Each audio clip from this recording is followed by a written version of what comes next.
tenerlos a Pedro Muratián, presidente del INADI, y al doctor Zaffaroni, un ministro protagonista fundamental de la vida jurídica argentina,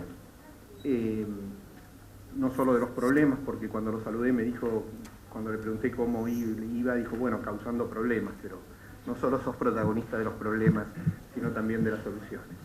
Decía que para la universidad tenerlos a ellos aquí y al auditor general de la Nación, que en unos minutos se va a integrar, es realmente un alto honor. Y esto también desde el punto de vista de la universidad se integra en todo lo que nosotros venimos haciendo sobre memoria. Esta misma semana hemos protagonizado un seminario con la Universidad de East London, la Universidad Inglesa de East London, sobre el problema de la memoria. Y en este momento la cuestión de la memoria tiene mucho que ver desde el punto de vista universitario en aclarar qué es para nosotros el tema de la memoria o cómo encaramos la memoria. En relación con la memoria hay muchísimas formas de analizarlo. Feierstein justamente en un reciente artículo habla de la forma sudafricana y de la forma argentina de analizar, digamos, la problemática de la memoria, pero independientemente de cuál sea la forma o la metodología que se aplica, evidentemente, digamos, el tema de la memoria ya se aplique al Holocausto, ya se aplique a lo que pasó en la Argentina bajo la dictadura militar, desde el punto de vista universitario, desde el punto de vista de quienes lo vivimos académicamente, tiene que ser un instrumento que permita llegar a lo más profundo del conocimiento sobre los casos, que permita llegar a analizar la cuestión de una manera que eso genere aún más, que eso genere diálogo, que eso permita la reconstrucción de los lazos sociales. Y por eso es necesario, y esto es muy aplicable al caso que nos ocupa hoy, es muy necesario que cada uno reconozca sus culpas en esto, y en el caso concreto del genocidio armenio, es evidentemente el faltante en este caso, es de que el Estado turco nunca reconoció lo que ocurrió en su momento, ni lo que ocurrió hace 100 años, ni lo que ocurrió antes en los años 90 del siglo XIX, ni a comienzos, ni lo que ocurrió en los primeros años del siglo XX. Y pensamos en la memoria como un instrumento de diálogo, como un instrumento de posibilidad de que las heridas se cierren y que sea un instrumento de reconstrucción, porque así hay algo que nos está mostrando la realidad del mundo actual, y sea Ucrania un ejemplo, es que evidentemente, a pesar de que años atrás algunos científicos o historiadores decían que la historia se había terminado, no solo la historia no se terminó, sino que se está demostrando claramente que la historia es una disciplina que se tiene que medir en tiempos largos y que muchas problemáticas que creíamos que estaban superadas, en realidad no están superadas y están causando cada vez más problemas. Y esto es aplicable no solo a Ucrania, sino a muchas otras cosas que están pasando en el mundo. Por eso decía que nuestra concepción de la memoria es que la memoria pueda servir para, a partir del reconocimiento de los hechos, renovar y aferrar los lazos sociales y permitir las reconstrucciones. Y desde ese punto de vista, lo que puedo desearles en este seminario es que realmente la profundización de los hechos pueda servir para poder encontrar las vías de mejoramiento de la situación de quienes simplemente lo que están reclamando es justicia, y poder lograr la forma de los instrumentos de presión y los instrumentos de convencimiento necesarios para lograr que a través del reconocimiento de las culpas de cada uno se pueda reconstruir la historia y el futuro. Así que, bueno, ya no es un acto de inauguración porque ya empezó la mañana, pero te deseo, Nelida, que en lo que resta de seminario sea tan fructífero como me cuentan que fue durante el día de hoy. Y de vuelta, muchas gracias a todos por acompañarnos y bienvenidos. Y le doy la bienvenida. Muy buenas tardes, ante todo muchísimas gracias y muy complacido por esta invitación y por poder integrar este panel y por poder contribuir a algo que es fundamental que hacen ustedes, que es conservar la memoria del genocidio armenio. Creo que no se trata solo de conservar una cuestión histórica, sino una cuestión cultural y una cuestión que como dijo hace un momento Josami, historia no es algo hechos pasados. Hechos pasados hay muchos, pero la historia son los hechos pasados que siguen condicionando, viviendo en nuestro presente y que pueden condicionar también nuestro futuro. Es el remanente, el resultado de res gesta, de acción humana que nos enseña, que nos condiciona la vida presente y que nos puede señalar el futuro. Y en este sentido creo que cualquier genocidio, cualquier masacre estatal deja enseñanzas que son perennes. Enseñanzas que a veces parecen cine continuado. La historia no se repite, pero se continúa. Obviamente que se continúa en otras circunstancias, en otros caracteres, pero sí se continúa. Europa, esa Europa que un día colonizó brutalmente América y luego ya en el neocolonialismo África. Esa Europa que mató a los hereros a comienzos del siglo pasado, que produjo incontables víctimas, mutilados, etcétera, en la esclavización que hizo Leopoldo II de la población del Congo. Esa misma Europa, hace ahora 100 años, inició su suicidio. Un suicidio insensato. Aquel poder de dominio planetario, en cierto momento comenzaron a disputárselo, básicamente entre Gran Bretaña y Alemania por el dominio de los mares,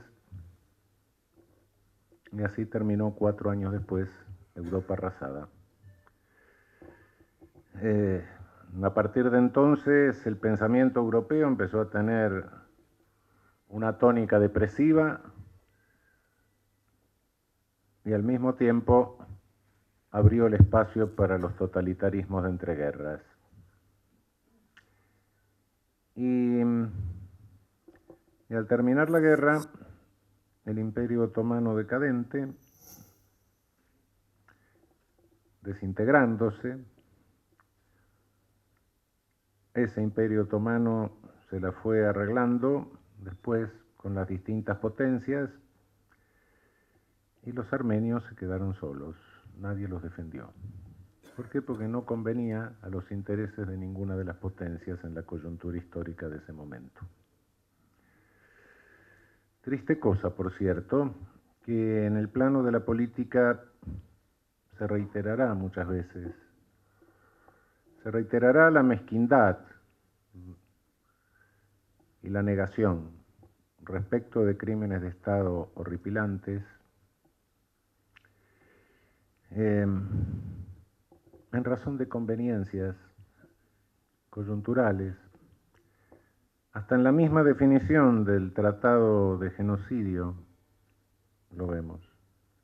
Definición mezquina, definición muy recortada, definición cuidadosamente recortada, sí, para que no entren los genocidios neocolonialistas, para que no entre Hiroshima y Nagasaki, para que no entren los desplazamientos stalinianos, sí, claro. Casi es una caricatura del holocausto nazista.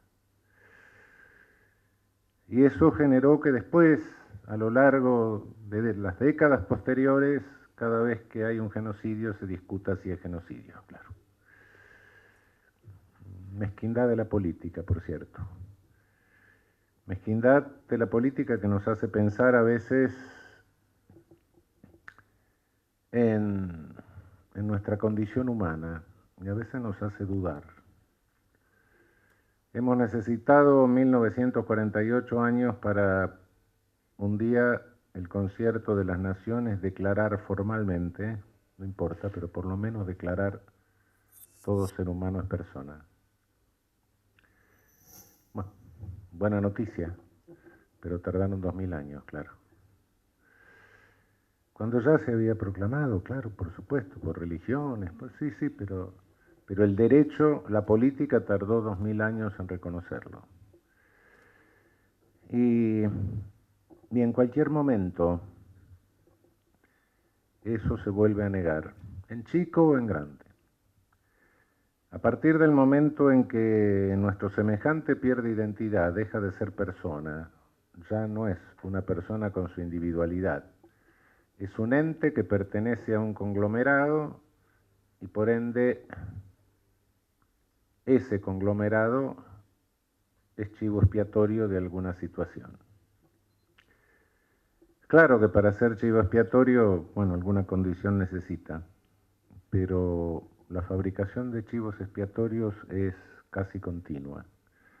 Detrás de cada discriminación, y entendemos por discriminación jerarquización de seres humanos, detrás de cada discriminación existe un proyecto de genocidio.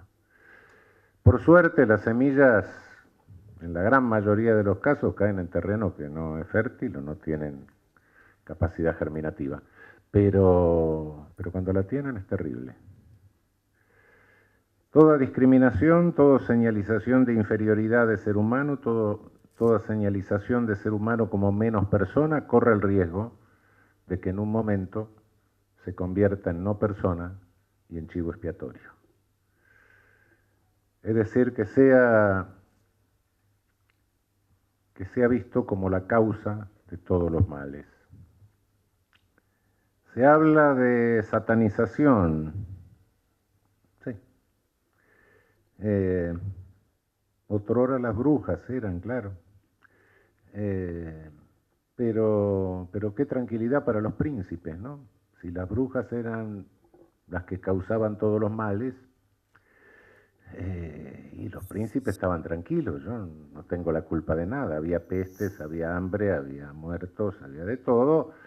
Bueno, son las brujas y es Satán, claro. Curioso, ¿no? Curioso que cuando uno ve la historia esa, dice, bueno, ¿qué fue la iglesia? No, pero qué raro, los monarcas siguieron haciendo eso muchísimos años. Sí. Cuando un jesuita en el siglo XVII denunció y emprendió una lucha contra el genocidio de mujeres, no la emprendió contra tribunales eclesiásticos, sino contra tribunales laicos. Era lo que justificaba a los príncipes. La culpa la tienen las mujeres y Satán, no los que gobernamos. En fin, las situaciones varían, pero el mecanismo es exactamente el mismo. Cuando se crea en una sociedad una situación de incomodidad, cuando empieza a generarse una cierta ansiedad difusa, entonces eso genera angustia. ¿Cómo se baja la angustia? Descubriendo un chivo expiatorio. La angustia no tiene objeto. Bueno, quizá el objeto de la angustia sea la muerte, ¿no? Pero cuando se fabricó el chivo expiatorio, ese es el culpable de todo, ese genera miedo, la angustia baja, el miedo sube, y al ente temible que hay que hacerlo, si es culpable de todos nuestros males, matarlo, simplemente, eliminarlo. Listo. Es René Girard, que hoy, hace unos cuantos años, explicó claramente este procedimiento sencillo y letal, a veces en pequeño, a veces en grande, y a veces no se produce de golpe en un corto tiempo, sino que se va produciendo por goteo. Es cuando nos olvidamos que el otro, que el semejante es un semejante, y por ser un semejante es una persona. Cuando nos olvidamos de eso, el otro pierde la dignidad de persona. Cuando empezamos a asignarle la condición de menos persona por ser inferior, cuidado, que ahí vamos camino de reproducir el genocidio. a veces en grande, a veces en pequeño, a veces por goteo, pero siempre vamos camino de provocar la masacre. Creo que depende de lo que cada uno cree, qué concepción del mundo tenga. Pero si lo vemos desde un punto de vista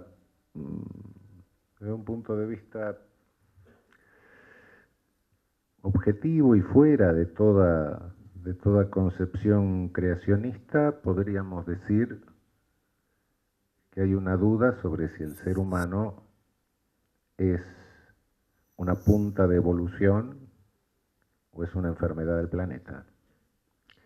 Si lo vemos desde un punto de vista creacionista, realmente no creemos que nadie nos haya creado para destruirnos de esta manera absurda. Muchas gracias.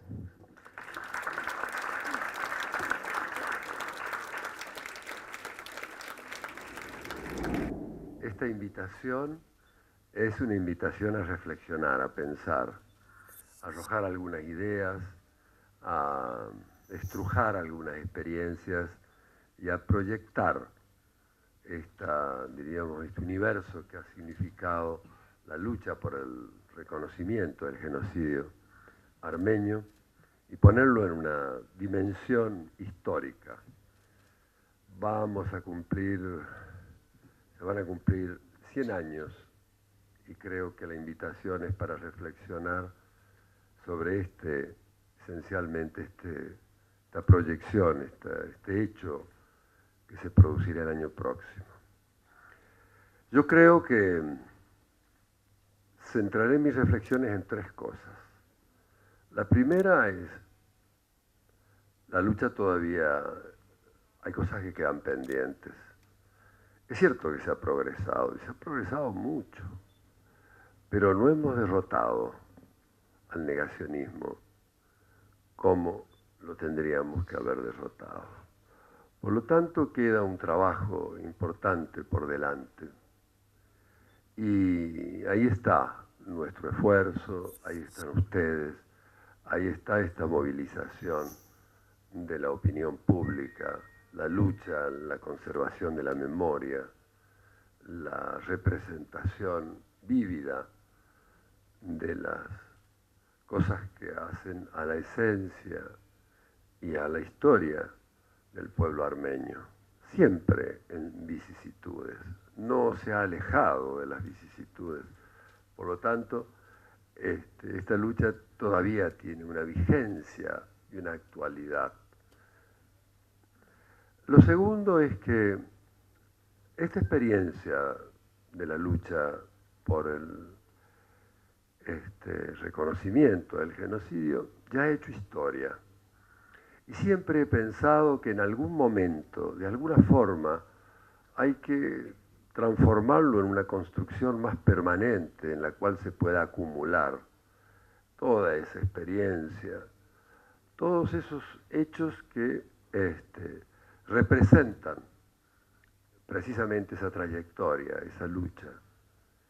Entonces he pensado, por ejemplo, y lo hemos hablado con algunos armenios y sobre todo cuando visité hace un tiempo, no hace mucho tiempo, Armenia, y fui condecorado en esa oportunidad y el presidente de Armenia me preguntaba qué pensaba sobre los desafíos que estaban planteados todavía en este tema. Y le decía que probablemente Armenia podría ser un lugar importante de un ámbito académico, de un ámbito permanente de reflexión y de representación de los problemas que engendra el genocidio y sobre todo de la importancia que tiene su lucha no solo en la prevención, sino también el reconocimiento como un mecanismo de prevención de situaciones similares. Y hemos hablado bastante con ellos sobre la posibilidad de que en el 15 se utilice ese momento particular para la construcción de algo con estas características que no solamente significaría para acunar y acuñar todo lo que se ha hecho en materia de genocidio y la que ha representado la lucha del pueblo armenio, lo que fue propiamente este genocidio, sino también utilizarlo como una proyección universal para trasladarlo hacia otras experiencias, porque claro, Armenia es un pueblo que reúne condiciones privilegiadas, justamente ese infortunio histórico que le ha dado una especificidad y una lucha, una trayectoria que hoy podría proyectarse sobre el mundo de una manera como una suerte de recuperación de la memoria y de la importancia que tiene la lucha y el reconocimiento del genocidio. Hay también una tercera dimensión que podríamos reflexionar en profundidad frente a los eventos del 15 próximo, que es precisamente la contribución que ha realizado el pueblo armenio al mundo por la lucha con respecto al reconocimiento del genocidio, porque es una lucha por la verdad, una lucha por la memoria, es una lucha que se abatió en un universo de silencios. Recuerdan ustedes, hasta los años 80 no se podía pronunciar la palabra genocidio armenio en los ámbitos de Naciones Unidas. Bueno, hoy sabemos que sí, hoy sabemos que el mundo conoce y ha redescubierto aquella tragedia, ya es indiscutible, ya solo lo diríamos, el negacionismo puede tener arraigo en lugares completamente autoritarios y donde está una censura todavía perdurable, pero en ningún lugar, en ningún ámbito de libertad mínima de conocimiento. Pero es importante saber que esa lucha por el reconocimiento que hoy, por lo menos culturalmente, es ya una conquista de la humanidad de hoy, contribuyó a abrir muchos otros cauces en la lucha por la memoria. Creo que la construcción del derecho a la verdad como un derecho humano fundamental, imprescriptible, colectivo, es una conquista del derecho internacional moderno en el cual ustedes, los que lucharon por este reconocimiento del genocidio, han hecho una contribución incalculable. Sería impensable, por ejemplo, la Convención contra la Desaparición Forzada de Personas que consagre el derecho a la verdad, si no hubiese habido toda esta lucha que subyace en las conquistas del derecho a la verdad, inclusive en su dimensión colectiva, vale decir, que todo ciudadano, todo individuo, todo integrante de una población tiene derecho a conocer los rasgos, todos los rasgos de su propia historia, y que esta reivindicación, este derecho, es un derecho que puede ejercer cualquiera que pertenezca a esa comunidad. Se ha ampliado el horizonte de los depositarios de ese derecho incuestionable y se ha transformado la memoria en un valor cultural defendible jurídicamente y practicable en el derecho internacional. En esa conquista, esta lucha, la de ustedes, la de que tuvimos la posibilidad, el honor de contribuir, ha sido un pilar importante. Yo creo que tenemos que capitalizarlo y pensar, porque sin duda va a ser un enorme aliento para los que tuvieron que iniciar esa lucha silenciosa, casi clandestina, censurada por el reconocimiento, porque la palabra genocidio se incorporada en el lenguaje de las instancias internacionales, vean hoy que el camino recorrido ha dado frutos, frutos que no solamente sirven para derrumbar todavía ese negacionismo que perdura dentro, diríamos, de lo que podemos llamar las posiciones del gobierno turco, sino también lo que ha significado como valor, como, diríamos, contribución a una construcción mucho más humana y en la valoración y en el progreso quizá de un derecho hoy indiscutible, que es, como decía, el derecho a la verdad en su dimensión individual, que se traduce en la posibilidad de la presentación ante tribunales, etc., pero también el de la memoria como un derecho colectivo y ejercitable por todos los integrantes.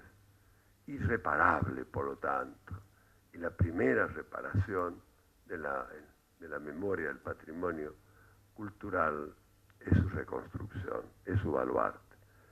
Hoy todos los derechos, todos los pueblos tienen derecho a reconocer su propia historia, aunque parezca impensable hace mucho tiempo, esto podía estar vedado para algunas poblaciones que habían sido víctimas precisamente de esa doble condena, la condena del silencio y la condena de haber vivido nada más ni nada menos que el genocidio.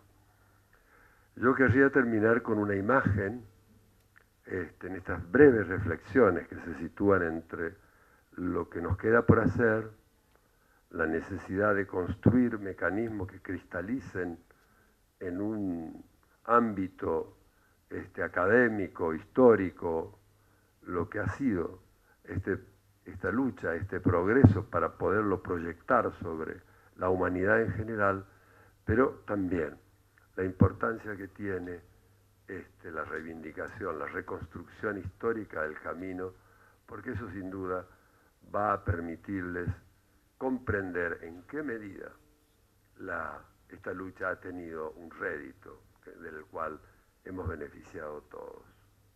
Es impensable lo que pasó en Sudáfrica, es impensable diríamos, la jurisdicción universal, es impensable la imprescriptibilidad si no hubiese habido batallas para conjurar de una manera definitiva y jurídica, diríamos, estos crímenes cuando tienen esta dimensión y se cometen desde el propio Estado. Yo recuerdo que una anécdota que antes no la podía contar porque me conmovía, que fue aquella vez cuando logramos que se aprobara ese informe que hablaba por primera vez en la historia claramente en un instrumento de Naciones Unidas del genocidio armenio. Y en definitiva les diría que la noche anterior había habido un debate apasionante que nos había desgarrado a todos. Aquí hay algunos testigos, Malcasian y otros amigos. La verdad que habíamos terminado tan exhaustos, y en ese momento estaba toda la comunidad armenia que había venido de distintos lugares del mundo para escuchar, para conocer, para saber qué desarrollo tenía ese debate. Un debate que ya lo habían perdido una vez, porque en alguna oportunidad un experto había incluido esa palabra, pero la Comisión de Derechos Humanos la había retirado y el experto que la había puesto desapareció para siempre. Lo cierto es que era un desafío. Y como les decía, cuando estábamos en la discusión, la verdad es que estábamos en un momento muy difícil, porque procesalmente estábamos ya prácticamente en una suerte de derrota. Y al día siguiente, bueno, esa noche recuerdo lo que fue terminar a las 12 de la cerca de muy tarde, y tener que explicarle a la gente que estaba en la sala llena, que todavía, en fin, la situación prácticamente estaba muy difícil. Pero bueno, al día siguiente recuerdo que retomamos y pudimos retomar con un comportamiento, yo diría casi épico, de algunos colegas que habría que inscribirlos para siempre en la historia de la memoria y la lucha por la recuperación y diríamos, el derrocamiento, el derrumbe del negacionismo. Lo cierto es que a la mañana siguiente retomamos un debate que pudo permitir la aprobación de ese informe. Yo recuerdo que cuando terminó la sesión, mejor dicho, inmediatamente que se aprobó el informe, la presidenta, que es una griega, que esa mujer se había también imagínense presidiendo un debate sobre esto, pero ya veníamos como de 2 o 3 días para que se entienda un poco las condiciones en que estábamos, con presiones, bueno, y se aprueba y inmediatamente ella dice, bueno, levanto la sesión y claro, yo salgo para atrás y veo que todo el mundo está sentado, pero inmóvil, te juro. Nos miraban como que no habían podido comprender exactamente todo lo que había pasado en esa última fase del debate. Entonces salimos, atravieso yo la sala, llego afuera, hablo con 2 o 3 personas que estaban saliendo y le digo, bueno, y las personas me miraban a mí, los armenios, y no me creían. En un momento dado, como a los 3 o 4 minutos, viene el embajador de Turquía y me dice que, en fin, que había sido una maniobra y que, bueno, que jamás en la historia el pueblo turco podría perdonar lo que nosotros habíamos logrado en esa reunión de Naciones Unidas. Y ahí todos los armenios dijeron, recién en ese momento, ganamos por primera vez en la vida, en la historia del genocidio. Ganamos. Gracias.